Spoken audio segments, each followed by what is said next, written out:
Good evening, everybody. I hope you enjoyed that.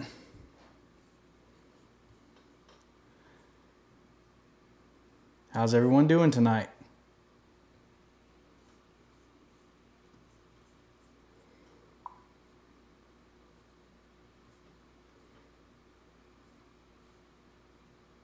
I'm assuming everybody can hear me loud and clear.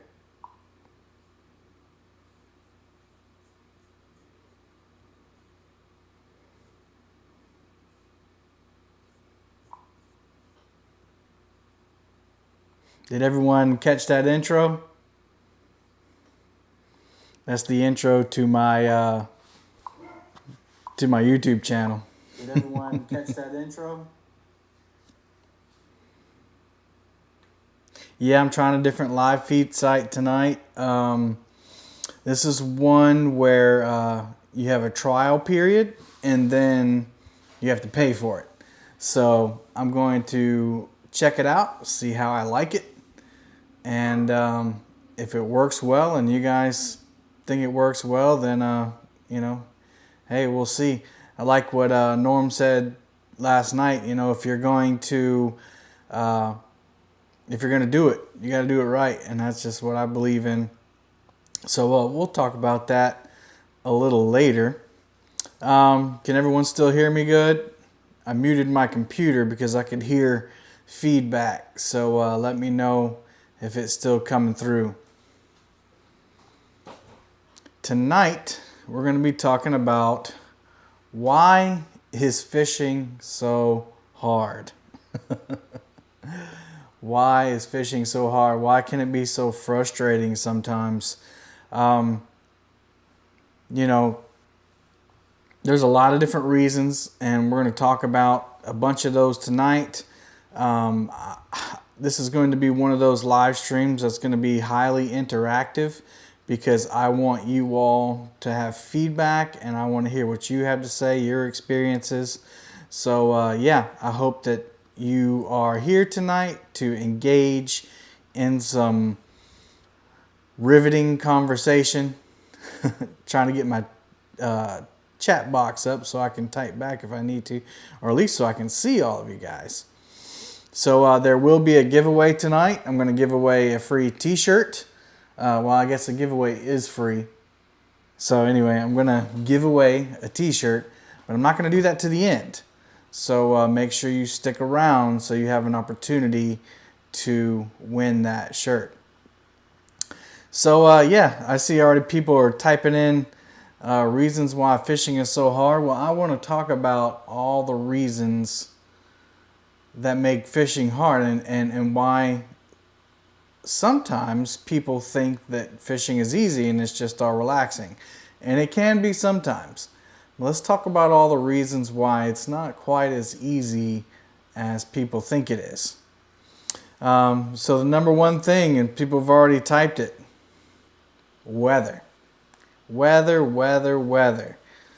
Oh man, I just dealt with this all last week. I felt like, well, everybody did. I mean, everybody across the country, I think, has been dealing with it. The winds have been crazy. It's been raining in a lot of places, flooding in others. We've had tornadoes. It's May in South Carolina, and usually in May it's already 80. Sometimes it almost hit 90 today, but then last week it was 40 in the morning, 40 degrees. So yeah, I mean it just varies. It's crazy how much the weather can depend on how well you do. And I just want to check one thing before I go on. I know I don't like it when people do this, but I want to make sure that this stream is public. If you were here last week, it wasn't public, and that prohibited people from finding. Yep, it's public. Okay. I just wanted to make sure. I didn't want another repeat of last week of people not being able to find the stream. So cool. Yeah, weather.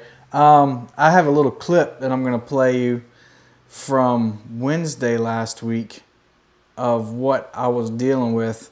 Just one instance. This was in the Cooper River. The Cooper River, and it's usually not that rough in the Cooper River. It's usually pretty flat. Now in the lake, Santee Lake, my dog's trying to look out the window. In the Santee Lake, it does get pretty rough. But in the river, it's usually not that bad. But this day, if you look at that, hope you guys can see that. It was just crazy, man. Like, I was rocking back and forth, and the wind had to be blowing like 30-mile-per-hour gusts, and in my little boat, it's just crazy rough. Let me see if I can play that again. It's the first time using this software, so I'm trying to figure it all out. It's a little jumpy, and you don't have the sound to it.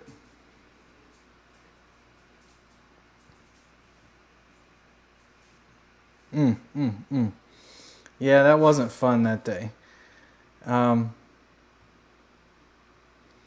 So yeah, what's some of the weather that you guys are experiencing? I saw some people said flooding, wind.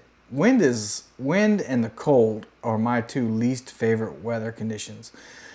When it's cold, I just you're slower, your body gets locked up, everything's harder, you have more layers on, and you're dealing with a lot more clothes. I think it's you should wear a life jacket if you're fishing in the cold, because you have boots on and 2 or 3 shirts and a jacket, and if you fall in the water, you're a goner. So you just have a lot more to deal with. And then the wind, if you're wanting to go to the lake and you don't have a robust transportation device, if you don't have a big boat, then especially here on Santee Cooper, you're gonna get tossed around a good bit, and you might even die out here. On Lake Moultrie, people have died from storms that have blown in and whipped up huge waves, 4 and 5 footers, and people have lost their life, unfortunately. So yeah, the wind is another one. The heat, a lot of people can't stand the heat. I'm okay with the heat to an extent. I think the heat is fine with me, probably because I'm used to it. But then I think you can always get cool out on the lake or on the river. You just got to jump in. My dad coined the word ploochy, Pluchie. And he says that's the sound the water makes when you jump in. Ploochy. So you can get cool by just jumping in the water, or you can have a bimini top. Cool drinks and keep you cool. I think that the heat is also relative to whether or not you're catching fish. If you're catching fish left and right, you're not really paying attention to the heat as much. And then, the weather, you also got to take into account like full moons, which determine spawns and tidal. If you're in a tidal waterway, like our Cooper River is tidal, so you have to wonder where low tide is, when high tide is the current moving, if it's not moving, is the powerhouse, if you're below a dam, which most rivers are they running water? For instance, yesterday, low tide, it was supposed to be going out, but at the peak of high tide is when I got on the water yesterday, and it just stayed high. It stayed high for a couple hours. It never started going out. Now, when they stopped running water, this was a Saturday, so there are a lot more people home, a lot more people using power. So after the whole peak time, I guess, was finished, they stopped running the water. They stopped creating so much power, and then the water started going down, and it went down rapidly. So that's the powerhouse, but the moon, the full moon, decides the spawns, what the fish are going to do, and then what the tides are going to do. So yeah, weather is probably one of the biggest contributing factors to why fishing can be hard. And when I made the thumbnail for this, it was kind of to provoke interest. I had the wave on there, which simulated, I guess, high winds, which create big waves, and then, you know, the skunk for when you get skunked. You know, so all these things that we're going to talk about tonight can you can be skunked. Somebody's sending me messages. I'm not sure why, but I'm not going to check those right now. So yeah, so let me look. Welcome some people in. I see my wife is watching. Whisker Whisper, Catfish Headhunters, Mike Greenwell. We got PD. Look at that. PD, you got you a wrench there, buddy. Are you happy? I saw Maurice in here. Kentucky Catman, B Cross, One Over. Make sure I don't miss anything. Mike Sampson was in here. Catfish Headhunters. I already saw that one. James Dockery's out fishing right now. Michael, Kentucky. Let's see. Fin Seeker TV. John Patrick. Jason Lamb. Jay Stanley. That's a new one. Welcome, Jay Stanley. Nitro Whiskers Catfishing. Cool. There's a bunch of people in here. I appreciate y'all coming in. Nitro Whiskers. All right, just a reminder, we're going to have a drawing at the end of the live stream. And let me pause for a second. If you haven't hit the thumbs up, go ahead and do that. If you haven't shared it, please go ahead and do that. And go ahead and subscribe. Most of you are subscribed, so I appreciate that. And I see PD is telling everybody to go ahead and do that. All right, why is fishing hard? So here's another one that's close to my heart. Boat troubles. And I know not everybody has a boat. We have some bank fishermen in here. We have some kayak fishermen in here. But there are a lot of boat people. And, you know, these boats have been the bane of my boat has been the bane of my existence as it goes to fishing. You know, I realize it's just fishing. But, you know, when it's your hobby, and all you people in here can understand, whenever your boat breaks down, it's like someone stabbing you in the heart. Especially when you do a YouTube channel and you get stuff rolling and now you don't have a way to go out and do it. So yesterday, I ran all morning, had a good morning. I'm going to have a pretty good video from it. But caught 3 or 4 catfish, caught a 20-pound garfish. Actually got him to the boat. That was surprising. Very beautiful day outside. My aunt and my cousin were out there fishing next to me. It's pretty cool. Hey, there's John Savioli and Lyle. So yeah, and then I went to another spot. I was content. I was about to go home. Pulled up to the spot, threw the anchor, and it's one of those spots where you have some stumps getting in. It's in a creek that goes into a rice field, and there's pylons sticking up that used to be old walkways out to the rice field, and old bridges and things of that nature that have just they stopped using, and they didn't rip them up, they just kind of deteriorated. Well, those pylons are right below the surface, so if you don't know what you're doing and you roll up in this creek, you're gonna hit one. So I had the motor trimmed up so that I wouldn't hit one. So I came in, I got to where I wanted, threw the anchor out, back anchor, front anchor, whatever, like you usually do. And then I didn't want the motor sitting out of the water, so I went to go lower it. Well, it didn't lower. The trim didn't work. So I'll spare you the whole story, but the up trim, the top trim button would work, and nothing on the bottom one. So then whenever I'm kind of dead in the water, I can't think about fishing anymore. I can't do it. So I sat there and started working on the motor, took some stuff apart, went through all the troubleshooting I could do, couldn't figure it out. I'm not sure what's wrong with it, but I was out there fishing and I didn't have anything else to do. But luckily, like I said, my aunt and my cousin were out fishing. They ended up towing me back. And there's a gentleman named Robert out there who was really, really trying to help me out, and I really appreciate that.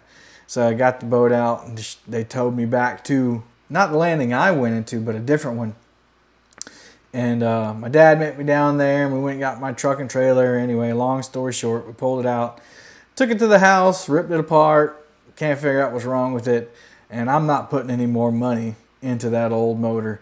I think I've put more money into the motor than you could buy and than you could sell it for.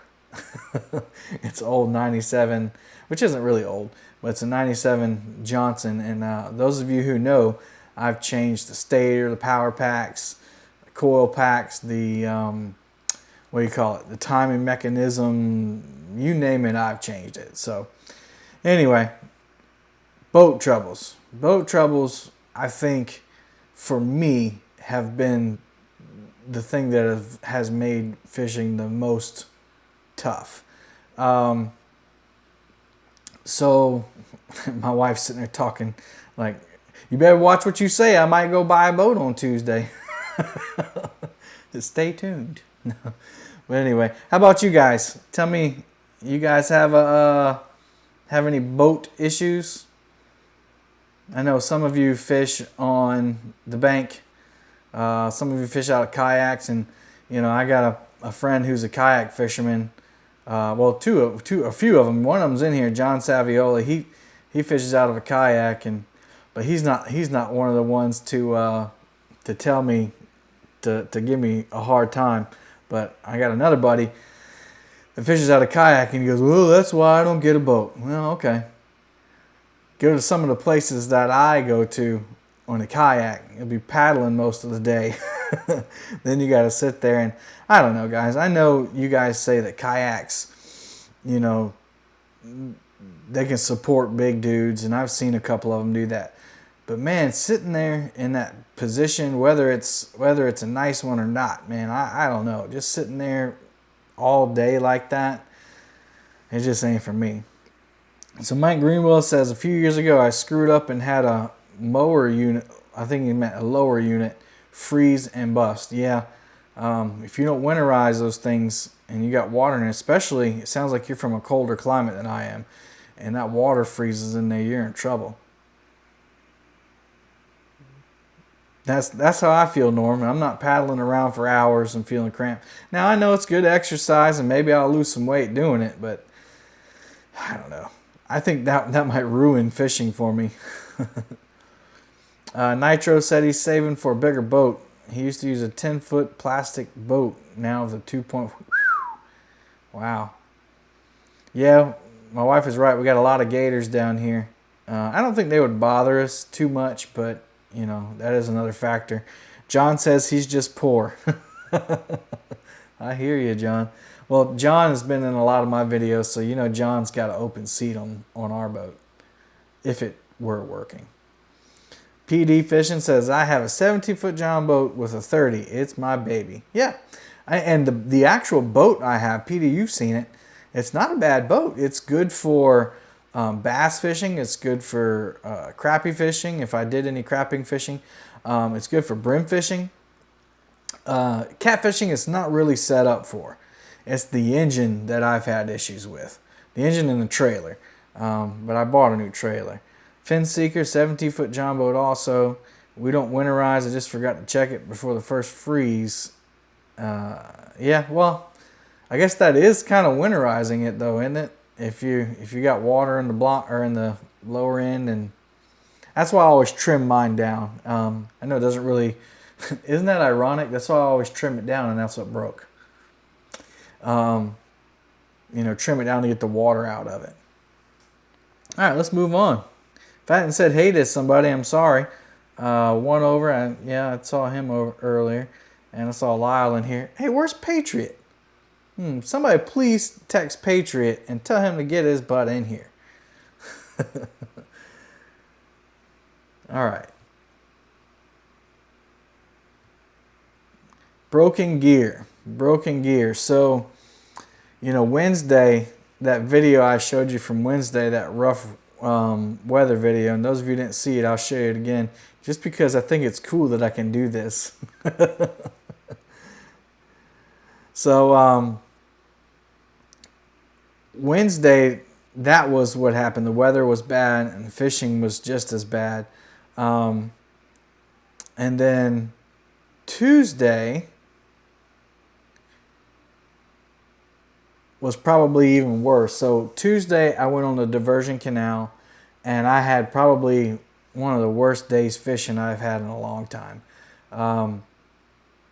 I caught one little 2-pound flathead early in the morning, and then probably 6 hours later I caught 2 channel catfish. Now those were decent size, but man, I had been running back and forth up the canal over and over. I tried fishing some flats. I tried going out into the lake, and then I almost died out in the lake because the wind was so bad. Thank the Lord I had a bilge pump. And then I came back in the canal, and there were some people. They were on a pipe in the diversion canal. I guess it's popular for catching catfish. I guess to hang out around that pipe, and they were yanking them up. But there was like 7 boats tied together right across this pipe, and they were all using their iPilot trolling motors to stay in that spot, and they were yanking them up. But there was no room for me, and I don't have an iPilot, so that would have been difficult trying to stay in that spot. But yeah, so getting back to the gear, I must have popped, I don't know, 5 lines. Lost the weight, lost the swivels, lost the quick clips, the hooks, the little rattle, the Versa rattles. I lost the floats.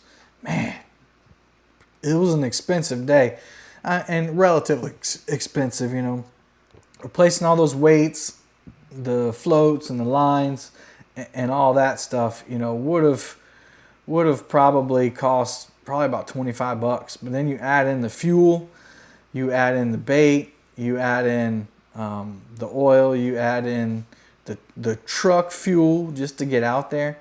It's about 30 minutes from my house.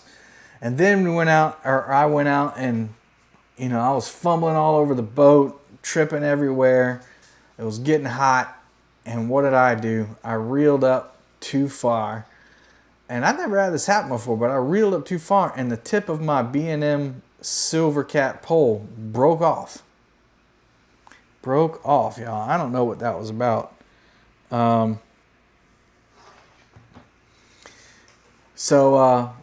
Yeah, that really took the icing on the cake, and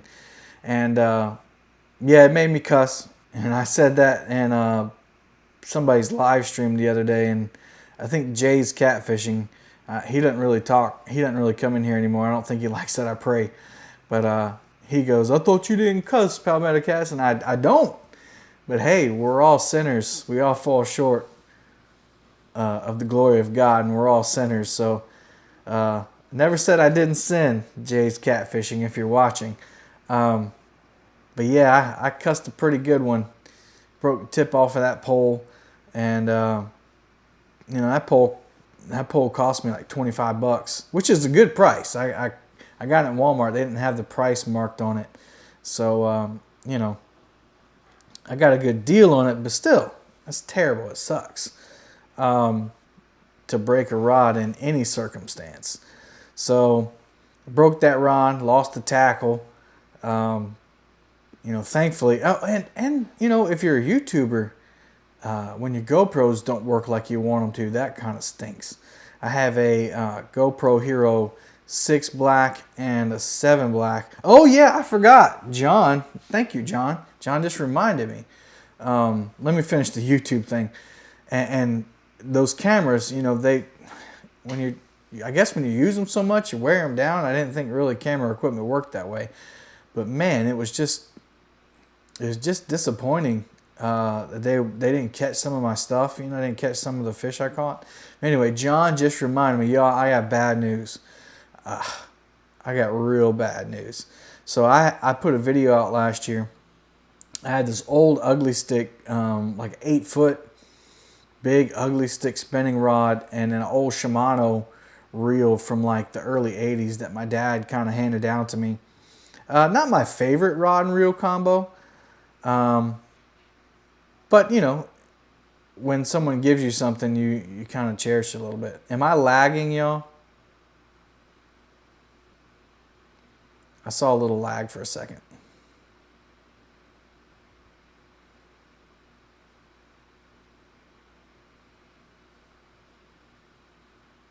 Nope, I'm good. Sweet.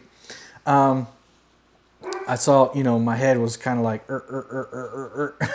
on the camera.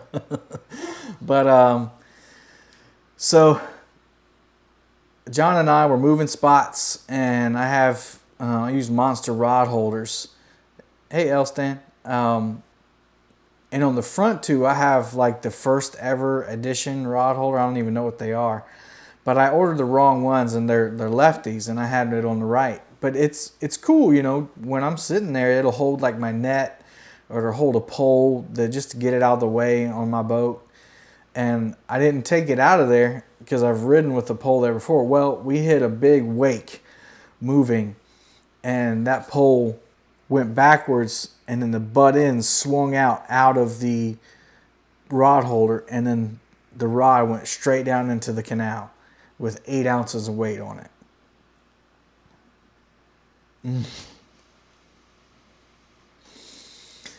It was gone, yo. It was gone from here. And it wasn't like in the river where in the lake last year when I thought I lost it. I had the line out when I had lost it last time. So it wasn't strapped to the pole, and when it fell in, the butt end floated the pole up, and that's why I was able to find it. Well, not this time. It was stored away, hooked to an eyelet, and it had 8 ounces of weight on it. So when it jumped out the boat, it went straight to the bottom. So yeah, thanks, John, for reminding me of that, buddy. So yeah, broken gear, lost gear. It's a part of it, and you have to expect that you're going to lose gear, you're going to break gear, and that's no reason not to go fishing.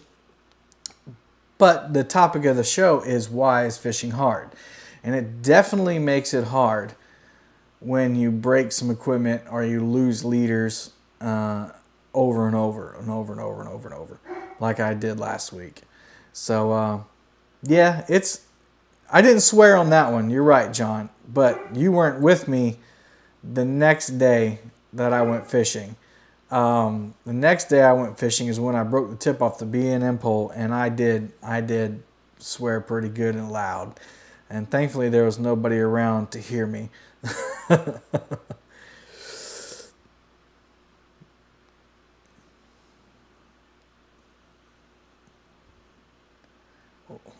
Anna, I don't understand what you're writing.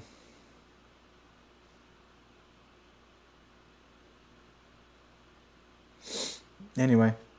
Hey, Kevin, I do. Oh, okay. That was weird. That was crazy. So my first name is Kevin, and my wife is talking to, I guess, a friend that's coming. So hello, Kevin. Mark, how you doing, buddy? If you was my son, I would let you use my boat. Hey, why do I have to be your son to use your boat, Mark? I mean, we're basically family. You work with my father. Come on, man, show the love. Just kidding. And welcome to Patriot James. I see he got in here. All right. So with this software, I'm going to do something. Some people sent me messages. I received a photo. I'm not sure what that is, Chad. I'm going to ask Chad what that is before I post it. But PD Joe sent me a picture. So there's PD Joe's catch from Thursday. Way to go, dude. That's a nice little blue cat. What's that, about 25 pounds? Chad says it's his head. So let's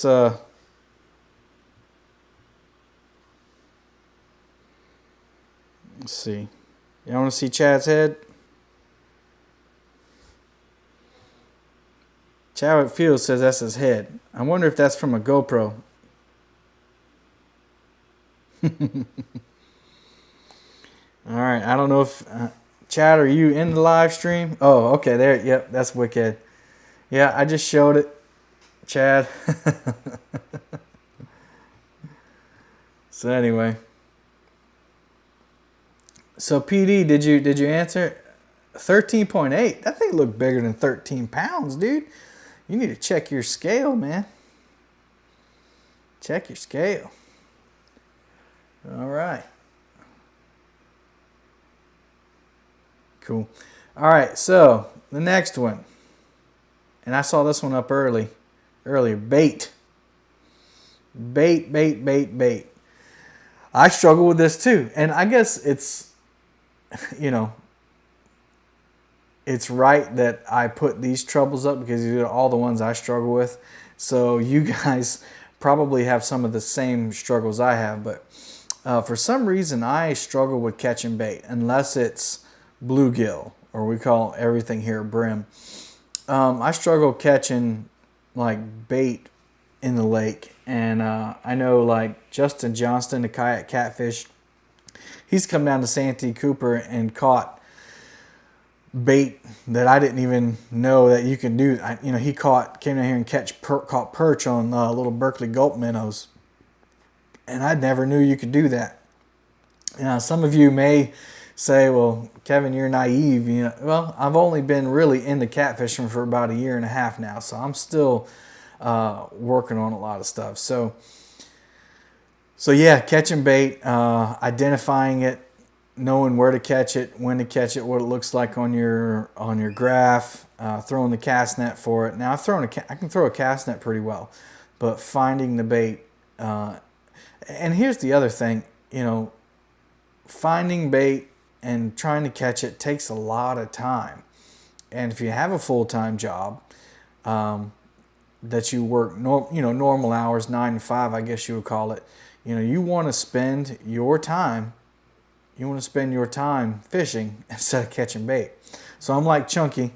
I buy my bait most of the time.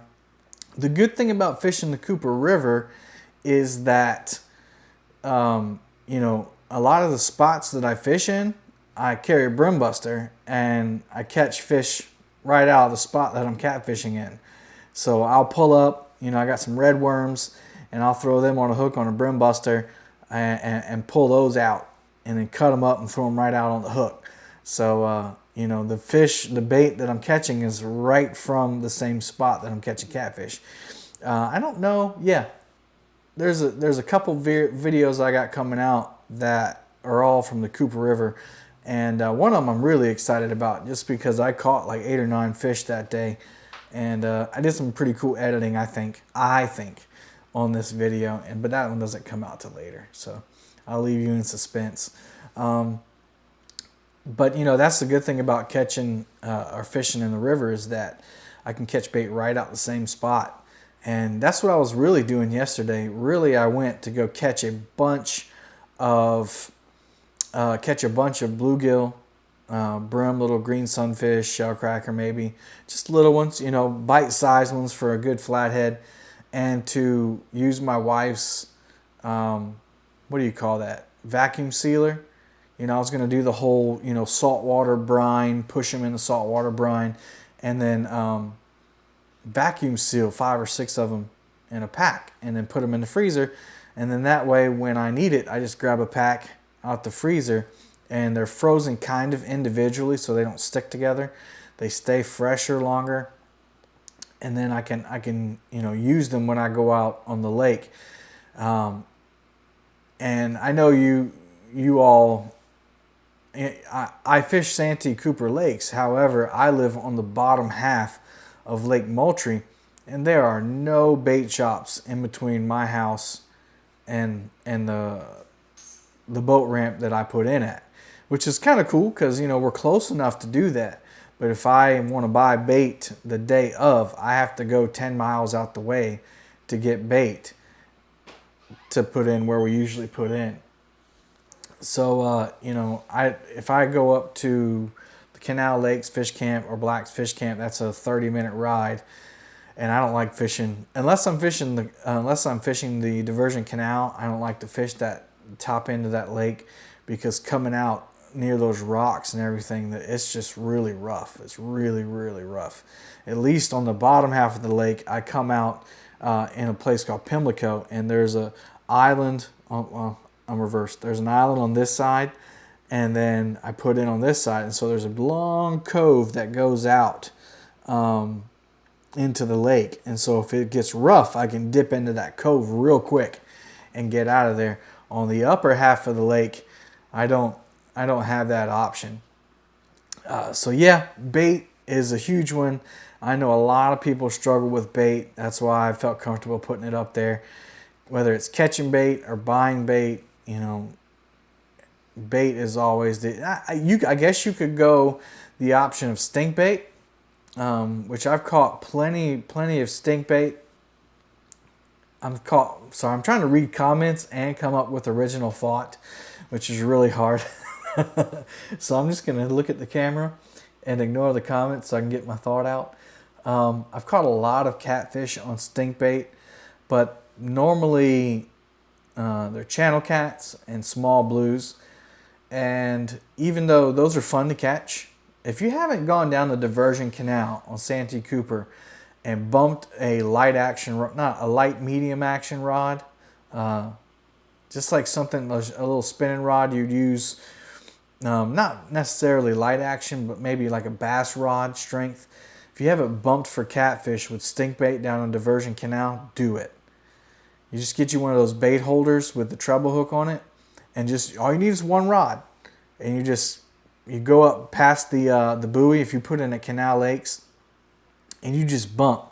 You just put it down there and just bump that bait off the bottom, and then when those fish grab it, they take the tip of that pole down.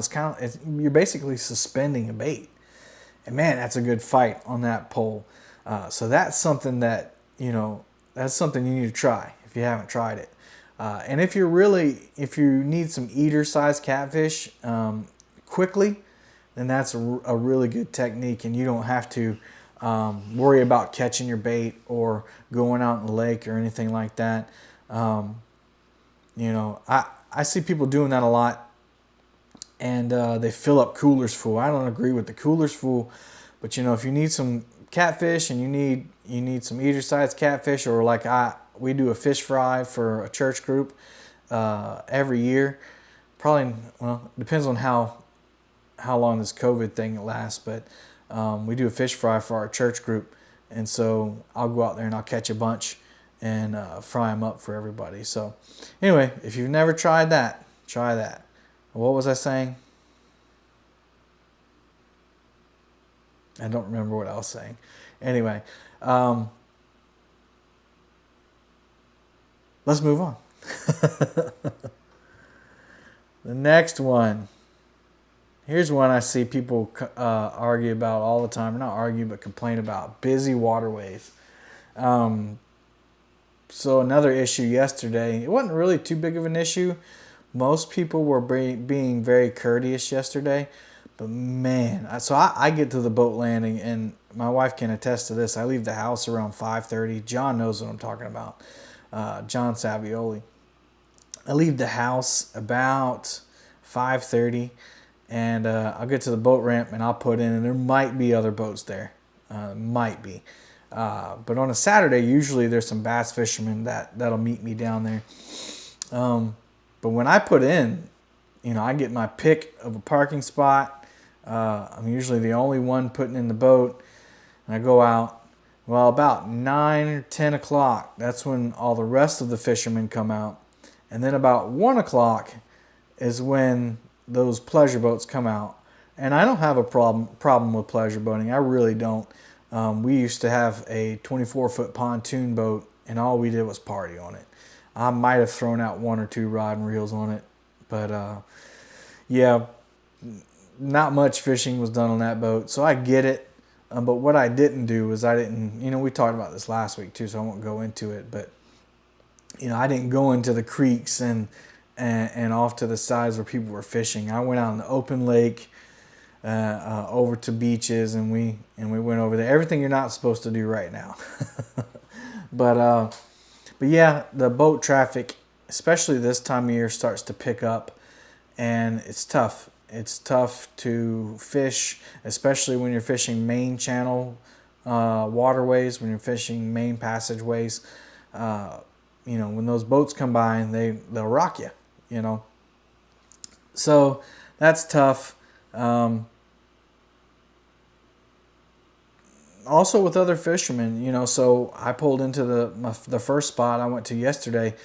and there was a guy right behind me, and he actually did pull in right beside me. Now, luckily, he was fishing for shellcracker and not catfish, but you know, I anchored up and I threw out and catfish, and he was like fishing within 30 feet of me. So you know that goes into that whole courtesy thing again, but. You know, there's only so many places to fish, and when you're in a time like now where the weather's nice, a lot of people, some people have a lot of time off of work. There's a lot more people fishing. You're going to be competing for those spots, and that's one of those times when having a faster boat helps you out. I was not that person. I just happened to wake up earlier than this guy. But then, you know, when you go to move spots after you've been there for a while, you start moving around, and every 50 yards, every 100 yards, there's somebody out there, you know, fishing. So yeah, that's another thing that makes fishing difficult is trying to find your spot. You know, catfishing on the Cooper River isn't nearly as huge as it is in the lake, as you can imagine. In the lake, that's pretty much the majority of what you see. I know John Oneover, he can tell you. You know, you go up in the lake and you start going in the lake, and all you see is Santee rigs on these boats.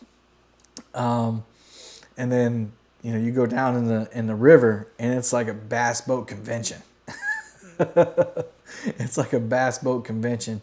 Everybody's got at least a 250 on the back, and they're doing 60, 70 miles an hour. So it's it's a different culture down on the Cooper River.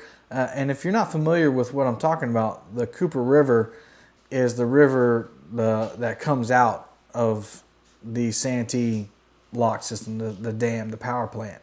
And that pushes out down the tail race canal, which I know a lot of people have tail races, but this tail race goes out into the Cooper River in the Charleston Harbor. So yeah, it's just different. So, you know, pan fishing is huge in the river, and bass fishing is number one. So, you know, when it comes to catfishing, me and a few other people out there are the only ones really down there, which is a shame because, you know, the catfish, I'll have a video coming out soon where I say that the catfish in the river fight a lot harder than the ones in the lake. And my dad thinks that it has to do with the fact that they have to fight the current. They're a lot stronger. He thinks they taste better. I don't know. I haven't really tasted a difference, but I really hadn't concentrated on it. But he might have. There might be some validity to that point. But yeah, busy waterways definitely makes fishing tough. I think mostly in my scenario, busy waterways make it tough when you're putting in and taking out. When you're putting in, if you don't get there early, you're going to sit in line, and you might have to deal with some googans that rarely ever put their boat in, and they're trying to do the best they can at the last minute. And then definitely taking your boat out. If you're like me and you get out there early, especially when summertime hits, you're out of the water by noon because that sun starts baking you, and that's usually when the wind stops blowing. So up on Santee, in the summertime when the wind stops blowing and that heat starts heating you up, man, it's tough. And I don't have a bimini top. So it'll bake you. It'll bake you good. So busy waterways. I hadn't been looking at the comments, and that's not because I'm ignoring y'all. It's because I have to finish my thoughts and I have to get them out. And if I look at the comments, then it kind of chops me up. So I'll scroll up a little bit. Let's see. So I scrolled up too much. I'm talking about rigs. PD says, sucks around me. We have the PD Outlaws, 11-foot wood boats with 70 horsepower bigger. All they do is race. Ugh. I'm glad we don't have to deal with that. We have jet skis. Let's see. Norm says he wants a pontoon for sure. Yep. Yeah, and you know, it's just, I don't know. Pontoons are just, yeah, squirrel. Nail on head. Pontoons just make life so much easier catfishing. Let's see. Cadillac of the waters. Yep. John says, one over says, you'll see it in my video soon. I won't be using all the time for catfish, just when I have a few people going. Must be talking about a different boat. Let's see. Yeah, Diversion Canal can have some crazy boat drivers. And, you know, actually, last week on Wednesday, or was it this week? No, it was this week. Man. Time's starting to blend together. It was funny because I was anchored up at the end of the Diversion Canal right before it goes into the lake. And there's bass boats traveling 60, 70 miles an hour. And it was so windy, when they got to the mouth, they started whop, whop, whop, whop, whop. And I was like, yeah, you better slow down. They throttled back real hard, and they were taking water over the front. Some of them turned around. There's a video, or a YouTube channel where this guy films the Haulover Inlet, I guess in Miami. And you know, if you're not a boat person, it's really boring to watch because it's just boats going in and out and handling difficult wakes. But it's entertaining, and that's kind of what it looked like. But yeah, there's some crazy boaters in there. Jim said he just got a 20-foot pontoon. Yep, that sounds good, man. Hey, Betty Jean Cross. Welcome to the channel. I hadn't seen your name before. If you've been here before, well, welcome back. Let's see. Nothing beats dragging shallow water. Yeah, the current does make a difference. It sure does, John. Yep, I'm getting to that. I'm getting to that nitro. That's the last point. Jim said I put a 24-volt Ultera on it. Lazy man's trolling motor. Nice. Cool, yep. Thanks, PD, for reminding everybody. All right, let's move on to the next one. Here's one. Our real jobs. Having a real job, not being a professional YouTuber, definitely makes fishing hard because you have to find time to do it. Now, I've been blessed. Let me retract that statement. I've been fortunate enough to be working from home the past few weeks, and I go in every once in a while. And so I've been able to go fishing and actually work from the boat. In my job, pretty much I'm doing the social media, answering emails, and doing virtual meetings. So I can do all of that from the boat. And we're, you know, as long as I got a phone and some service, I can work from the boat. And since I've been in the river, I've been doing a lot of anchor catfishing, and it's not as fast-paced as dragging in the lake. So yeah, your real job, find time to go, whether it's in the evening or on the weekends. Unfortunately, on the weekends is when all the boater traffic comes out, so you have to deal with those guys. So yeah, having a real job, you know, blessed to have a real job. You know, maybe, I'm not even going to say that. I don't think there's ever going to be a time where this YouTube channel takes off and I have millions of subscribers and I don't have to have a real job. But hey, you know, we can dream, right? I don't play the lottery, so that one's out. Hey, Justin Fishing Fetish, man, you just joined us. By the way, if you, John's got a sweet job where he can work on the weekdays. But John said, can hardly be called, can be hard when you call to go and I have to work. Yeah. Yep. Yeah, just to remind everybody, we're doing a giveaway at the end of the show tonight, so make sure you stay in. And I'm going to give away a t-shirt to one lucky winner.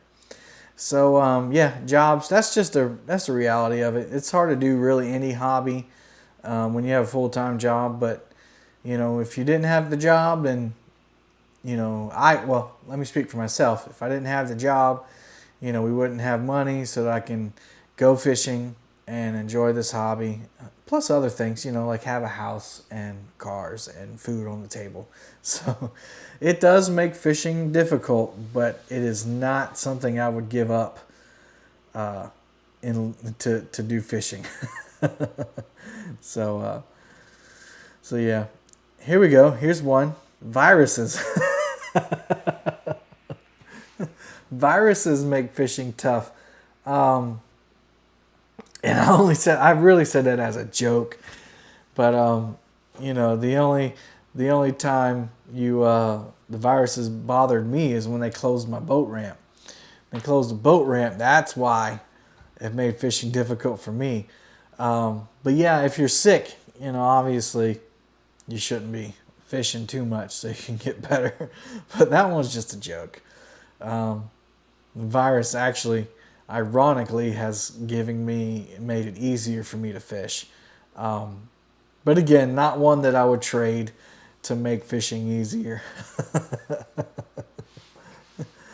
And then the last one, which is on everybody's mind, the cost of fishing. Just starting from the bottom, it's easy and relatively inexpensive to get into catfishing or any kind of catfishing because Walmart and stores like that have entry level rod and reel combos, cheap hooks. You can get the Walmart baits if you need to. You can really get into fishing, catfishing, and actually catch a catfish for around, I'd say, $50 to $60, and that's bait and everything. That's bait, line, hooks, weights, everything. For about $50, you can go catfishing, and then subsequently, assuming you don't lose any of your rigs, then you can go for cheaper every time after that. If you get serious in the catfishing or any type of fishing, then you're going to be buying better rod and reel combos. You're going to be trying to catch your own bait. You're going to have rigs pre-rigged, so you're going to buy all that tackle. You're going to get things to store your rods into. You're going to get better line. You're going to get better hooks. You're going to get better lures. You're going to want to travel to fish. So you're going to burn more gas to get where you want to go. And I'm just talking about bank fishing right now. It's just bank fishing. You're going to want to try some live bait. So you're going to buy stuff to keep the bait live. It just gets more and more expensive. And some people price themselves out of it. God forbid you try to do YouTube and catfish at the same time. So luckily, I'm a co-owner of a small business, and I use my income from the small business to fund pretty much what I do for YouTube. The cameras came out of that, and a lot of what I bought came out of that. But let's say that you're done fishing on the bank, and you know who else isn't in here? I need y'all to text Avid. Tell him to get his butt in here. Anyway, we gotta support each other, right? So you might want to get a boat. So then you get a boat, and then there's a payment. Or let's say you don't get a payment. Let's just say that you get a little John boat. $400 or $500. That's $400 or $500, and you got to spend fuel on it. You got to get oil for it. Hey, catfishing crappy. Then you got to tow it to where you want to go. That's more gas money. If you don't have a boat landing that's free, then you have to pay the boat landing fee. So everything adds up. Let's say that you want to go for some flatheads and you want to buy some floats. Then you got to pay Patriot Catfishers of America for his homemade floats. You like that plug there, Patriot James? Hey, there's Pop. I don't see KB either. Man, these guys stopped loving me tonight. That's all right. I'll get over it. So anyway, yeah, if you need some floats, go ahead and contact Patriot James. He'll give you a good deal on them. The better you get, the more you want to do. If you really get into catfishing, you're going to want more than just one rod and reel combo, right?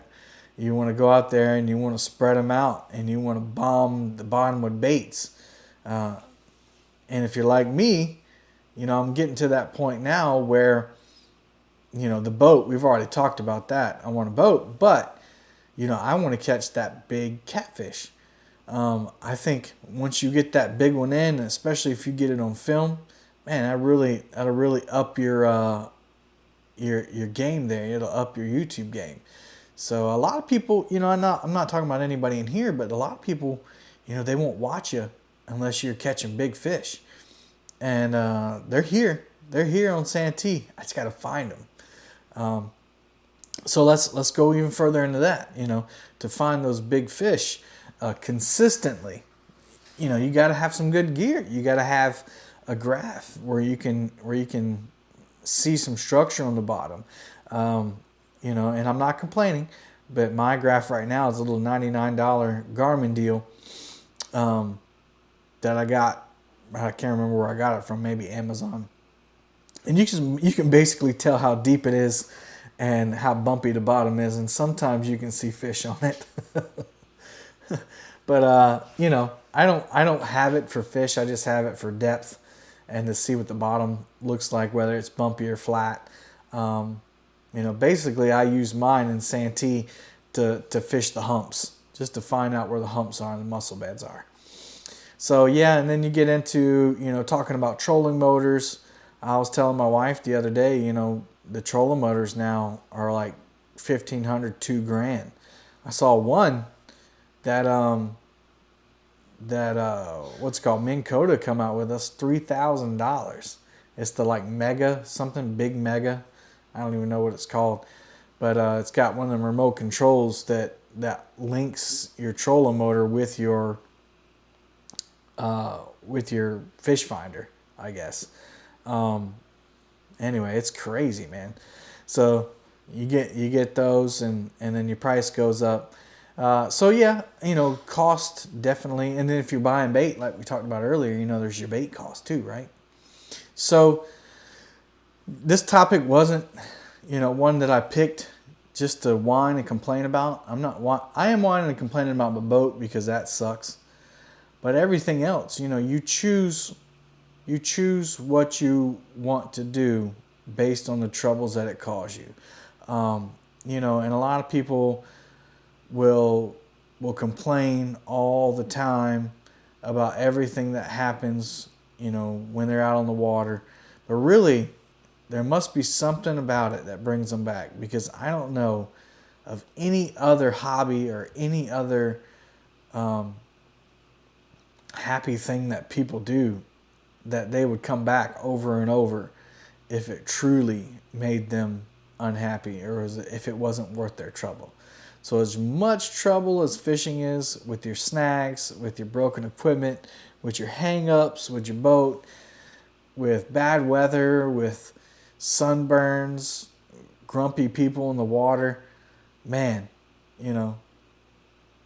I love coming back. I love to fish. I love going to do it, because the payoff when you catch that fish, even if it's a small one, feeling that tug on the end of the line, there's nothing that I've found that's more fun than feeling that on the line.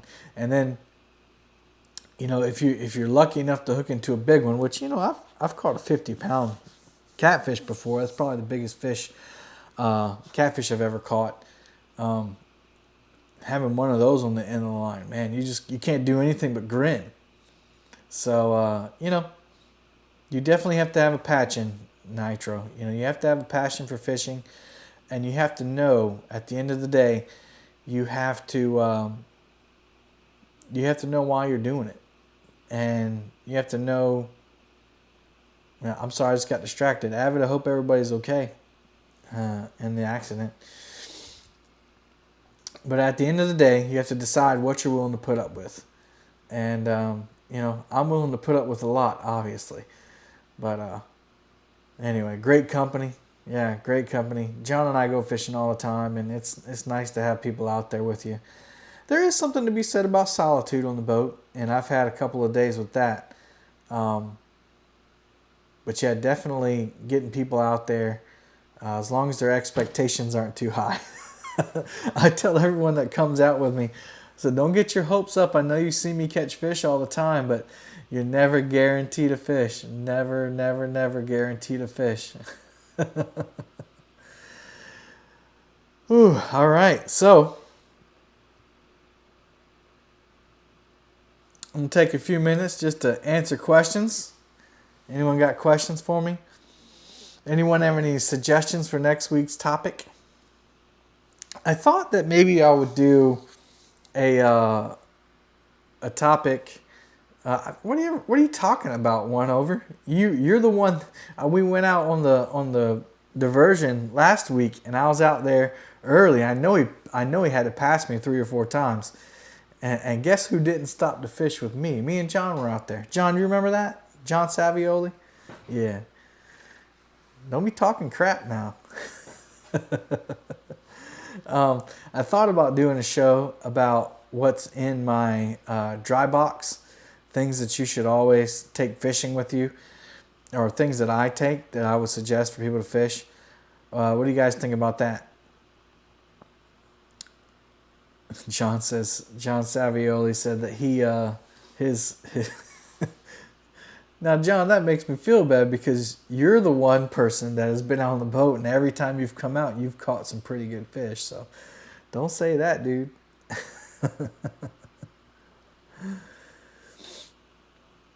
So there's what do I take with me to fish? How lucky my shirts are. Oh yeah, I am gonna do a giveaway. Let me pull that up. I did want to do a plug, guys. If you haven't already gone to my Facebook and added me on Facebook, please go do that. I would really appreciate it. As you can see, there's 245 likes on there, and I share a lot of content that I don't share on YouTube. You can always find the links to my shows on there. Right here's one I posted today. This was shell cracker beds that I saw yesterday, and when you got up on it on the shell cracker bed, you can see them swimming around in there. So that was pretty cool. And then I share other people's. There's Norm's feed from last night. There's that lucky shirt. This was me getting towed back yesterday. That's my aunt and my cousin. There's Avid's show. Some pictures that I take out there. This is that video of the rough water that I showed you guys earlier. Patriot show. There's my latest video. If you hadn't watched it, go watch it. How to rig a brim buster. That's a blue cat I caught. Anyway, just a bunch of cool content that I put up here that you wouldn't otherwise see. And then, so, I'm using this new streaming platform, and I really like it. I can do a lot with it that you can't do with other streaming platforms. I can use my DSLR camera with relative ease, and I can't do that with other platforms, other free platforms. So I think I'm gonna talk to the wife and see about getting this program. But you guys can help me out, and I'm not asking for money, but a lot of you ask me for shirts. I get messages every other day about sending people shirts, and that's not free, you guys. I do that out of the kindness of my heart. I sit here and I press them right here to my right, your left, and I'll send them out for prizes. I'll make my own, but they're not free, you all. And so, if you would really help me out with the channel, and I don't have 1,000 subscribers, so I can't accept donations, but I really want to make this stream high quality. I'm always prepared for these shows. I'm trying to get the lighting better, the camera better, everything. So one way you can help me is if you go to my Facebook page, and pinned to the top is my teespring.com website. If you click on that, it'll give you an ad. But I got shirts, decals, sweatshirts. This is a design I made. I think it's kind of cute. Dragging, drifting, trolling, and bumping. These are some of my favorite things. And then on the back, it's got the logo. You can get them in different colors. So if Mrs. Catfish Headhunter needs a purple hoodie or pink hoodie, she can have one. Got in different colors. There's the channel shirt.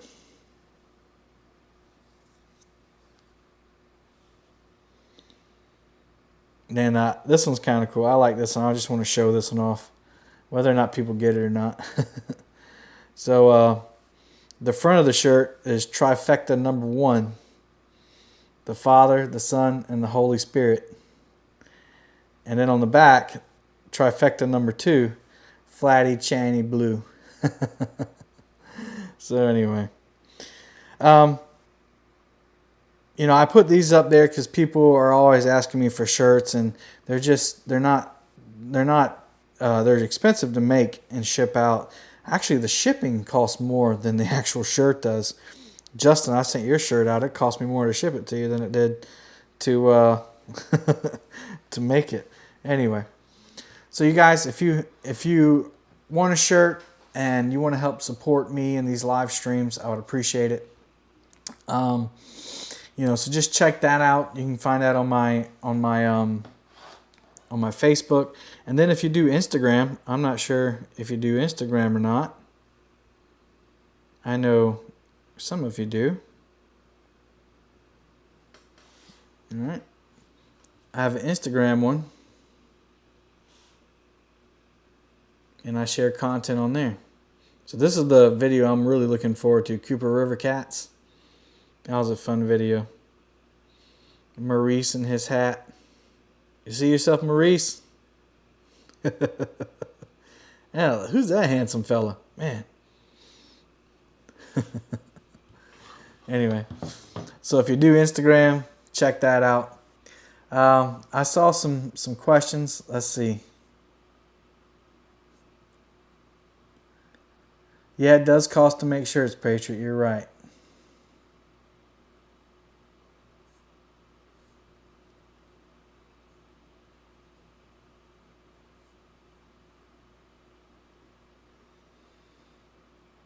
Yeah, so this stream, it's called Ecamm Live. It only works with Apple products, and I'm a firm believer in Apple products. I wish they would sponsor me, but it's definitely not. It just works. You just plug it up and it works. So if you have like a MacBook or whatever, like I can see my comments. I don't have to have YouTube up or anything. You can make these overlays. I thought about going live early and showing a clip of or a video, a past video, but I didn't want to confuse people. If you didn't see the intro, I'll show it to you real quick. I started a show like this. I don't know if you can hear the sound on that because I got my computer muted. Anyway, you can do things like that. No, this is my MacBook. I got my phone right here. But that's the other thing, you know. I got the phone hooked up, and then boom, I can broadcast the phone. This is actually my webcam on my computer. But I'm streaming through a DSLR camera, which makes it look a lot better. But anyway, if you got it, check it out.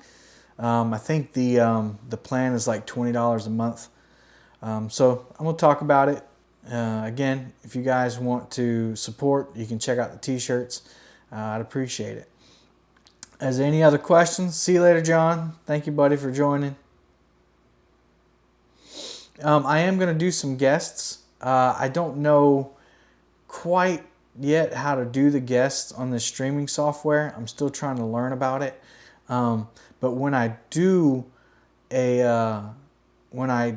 decide to do guests, if this platform doesn't allow me to do it, then I can go back to the StreamYards. I just don't like the video quality from my webcam, and for some reason I can't get StreamYard to pick up the DSLR camera. I don't know why. Oh well. So anyway, I'm going to end here, guys. We're at an hour and 11 minutes. I went over a little bit. I hope you'll forgive me. Thank you. At one point, there were 37 people in here. Before I go, let's give away a shirt.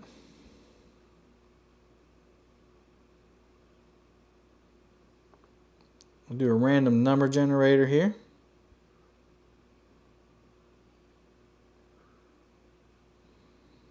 I gotta find one first. What did you use last night, Norm?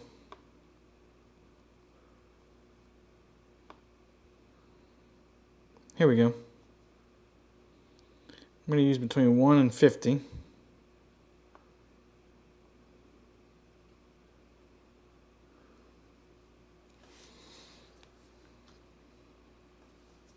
I haven't picked the numbers out yet, buddy. Don't pick your numbers yet.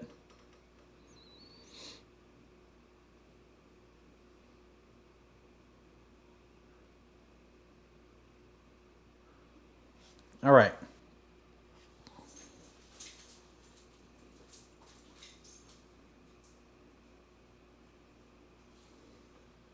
He said Google. Random.org. Sorry, guys. I had it already pulled up, and I guess when I was showing you things on my phone, it went away. All right. You've already been picking numbers, but it don't count. So, Patriot just picked 22. That's going to be his number. Everyone after Patriot's 22, you can now pick your number.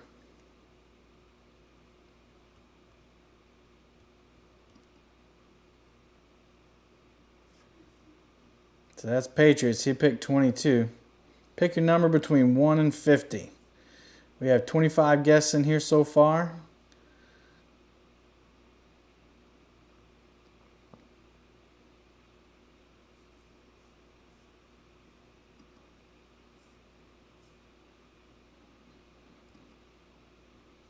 All right. I'm going to give it 10 more seconds.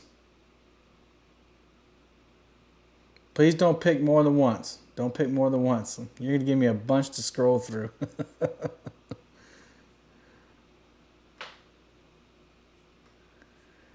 All right, here we go. In 3, 2, 1, stop. So PD, I saw you put like 12 numbers in there. Let's see. Here's the random generator. And boom. 49. Wow, 49-1. So let me go back. 49. Justin Fishing, you already won one. You already won one. So let's go to the next highest without going over.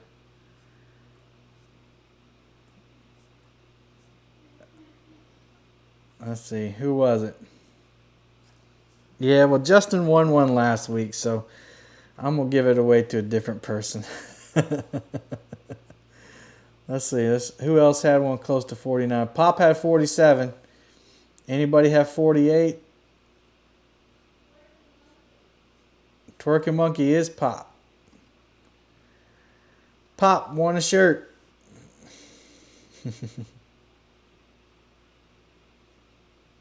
Yeah, I appreciate that, Justin, but I'm gonna let Pop win his shirt. Pop's already got one too. Pop, do you want to donate your shirt or do you want your shirt? I'm gonna let you pick it out. If you want to donate it, you can donate it. But Pop, poor Justin. What do you mean, poor Justin? Justin won 2 weeks in a row on the show. He won a Palmetto Cats sticker, and then he won a T-shirt.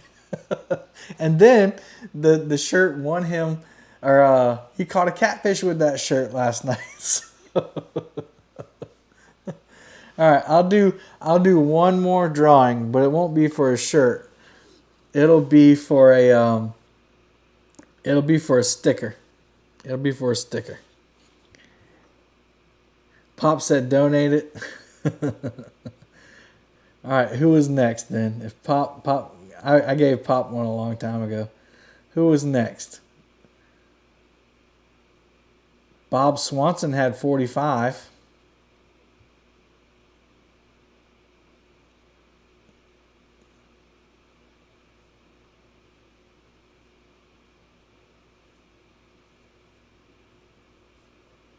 All right, Bob. Thanks to Pop, you got the shirt.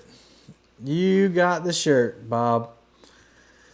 So, Bob, if you would, go to my Facebook page, Palmetto Cats, on Facebook, and message me your address, and I'll send that out to you this week. Oh, I also need your shirt size. That's important.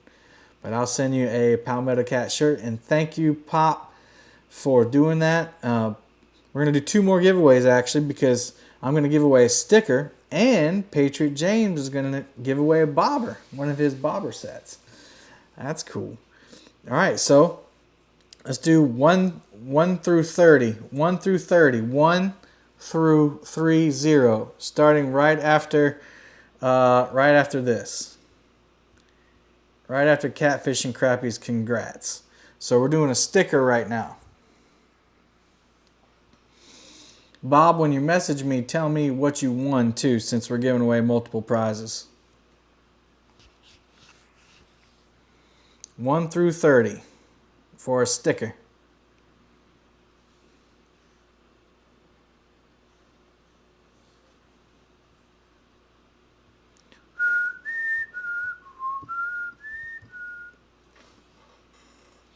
I need some game music. Ooh. Hey, Pop, because you donated your shirt, I'm going to send you a free sticker. So don't worry about it. I got you.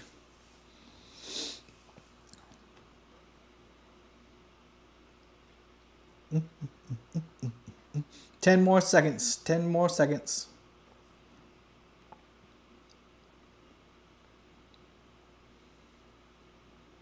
If you guys haven't checked out Catfish and Crappie too, he's got a good Facebook. He puts up content all the time, so go check him out. No problem, Pops. All right, here we go. That's going to be the last comment, last number, 1 through 30. Oh, I forgot to put this on there. Here we go, 1 through 30, go.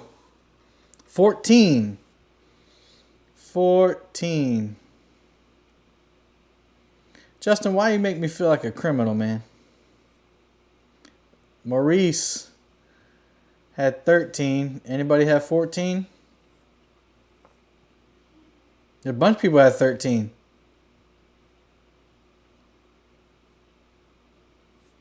All right. The only way I can be fair is all those people with 13 send me your address through Facebook and I will send you a sticker. Stickers are pretty cheap to send. So that's Maurice. It's B Cross and Finn Seeker. Y'all send me your addresses and I'll send you all stickers. If you don't send it to me, tell me what you won. Tell me you want a sticker and send it to me. If you don't get it to me, I won't know. All right, and the last one. Let's see, we got 25 people in steer. Let's do 1 through 50. That way we don't have so many of the same number. 1 through 50. This is for a Patriot Catfishers bobber. We're going to start right after my wife's comment. 1 through 50, go. This is for Patriot Catfishers of America homemade bobbers. They have lightning bug lights in the top of them. We got a 25. We got 2 25s. We got a 34. 17, 20, 38, 30. Another 35. Patriot, I don't know what you want to do if they're ties like that. 31. Let's just hope that it's not 35. 31, 49. They are professional made floats. 24 for James Dockery. James, I bet you'd catch a big flathead on one of Patriot James's floats. All right, 10 more seconds. Get it in, get it in.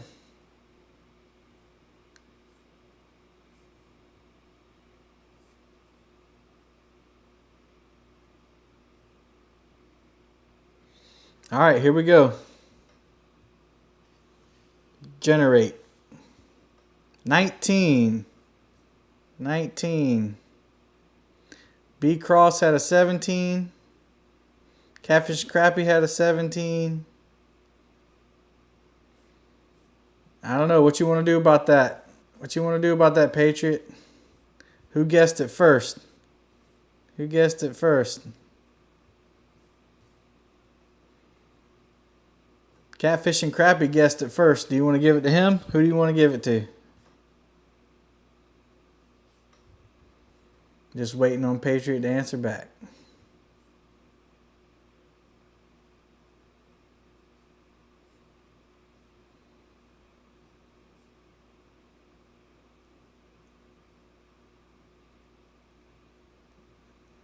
All right. So 2 people had the same number. Yeah, B Cross and Catfish and Crappy. So congratulations, guys. I don't know if that noise came through, but I think it's first come, first serve. So y'all better get on Facebook and message Patriot Catfishers of America. That's James on Patriot Catfishers of America. Chunky Cats was way closer. What do you have? I missed it.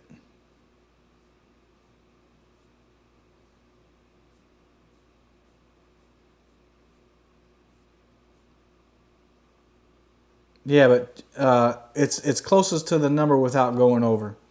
It's closest to the number without going over. Sorry, guys, I didn't mention that.